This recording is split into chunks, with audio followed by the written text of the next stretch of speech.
Hello everybody, and welcome to the first episode of Solar Tips. This video is going to be the definitive guide for filming yourself fingerboarding on your iPhone and actually making it look acceptable. This is a question I get a lot. I think I have a way of filming fingerboarding that kind of gets the most out of what I have, and I think you might enjoy it, so. Step number 1, lighting. Back in the day when everybody filmed on actual potatoes, it didn't really matter what your lighting was. You'd see people doing kickflips into grinds or a heel flip into grind. You couldn't tell which was which because it all was just a gigantic blur. So lighting is going to help clear up 90% of this. You can get something like this. This is what 90% of people on Instagram use. Honestly, it's what I use. It's just a lamp. Get a lamp at Target, Walmart, whatever. Who cares? Done deal. This will get you bright enough for pretty much anything. You can invest in studio lighting and stuff like that if you want, but it's really not necessary. Step number 2. Clean your damn lens. It doesn't matter how great of a combo you just landed. If your lens looks like the inside of a car wash, then why bother? You gotta treat this thing right. You gotta be nice to it. No more muddy footage. So when you're filming on your iPhone with a fisheye lens, there's a couple different apps you can use. Most people are gonna be using the stock video app because it's easy. There's a couple downsides to this, but we'll get to that in a minute. So first, I'm going to do a little test. This is just the camera app. Just going to record.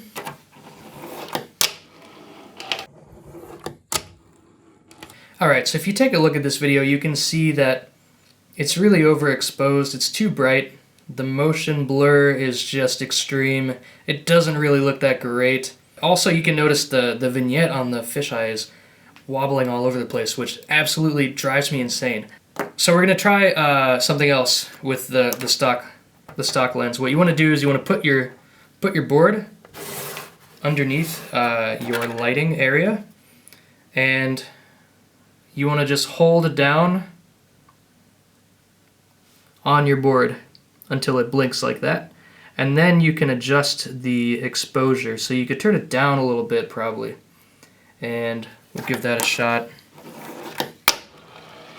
You can see in this video, the lighting is a little more under control, a little bit. It doesn't really look that good. It's not quite as blurry as the other one, but also the fisheye is still moving around, and the focus also is stuck on that one spot where I pointed on the screen. So as long as your fingerboard is in that zone, it's fine. But if you go out of that zone at all, you can see it gets blurry really fast. You can also use slow-mo on the iPhone to get a little bit better results. You can hold it down again, make it focus, and then you can see the vignette's not moving around as much. It's a little bit more under control, but you still have that autofocus lock, which is kind of annoying.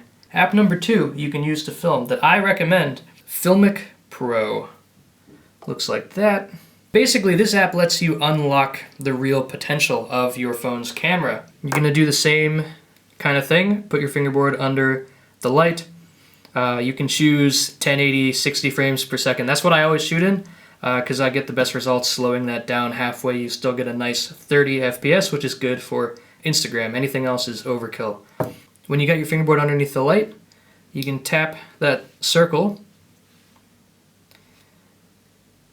and then tap this little dot down here in the corner, in the middle, and you have some options. 24, it says 1/240. That's kind of like the exposure, or like the shutter speed, I guess you could say. So you're going to drag that dot to be in the middle like that, and then take this little scrolling wheel, and you can adjust it. So you want to make it as dark as you possibly can, while still having, while still being able to see what you're doing. Now, when you go out of that menu, you'll notice that the circle is red and also the rectangle is red on the right. You want to click on the rectangle because that lets your phone have autofocus. So your focus isn't going to be stuck in one point. You can also go in here and turn off your phone's stabilization, and that'll make it so that the vignette on the edges of the screen is not going to wobble all over the place.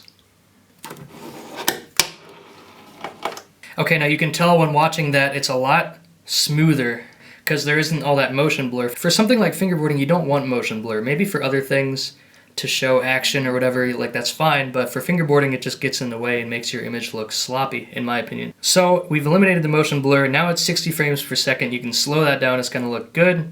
And the lighting is a lot more under control, it just looks better.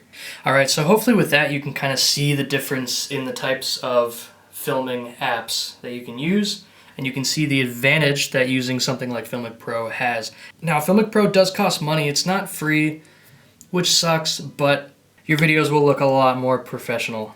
So topic number 5, how to self-film. This is something a lot of people have problems with. I thought I would kind of touch on it in this video. But basically, when you're filming yourself, you have to choose a good angle that you want to use for your camera. So you have to look at your screen, or you have to film a little sample or something like that.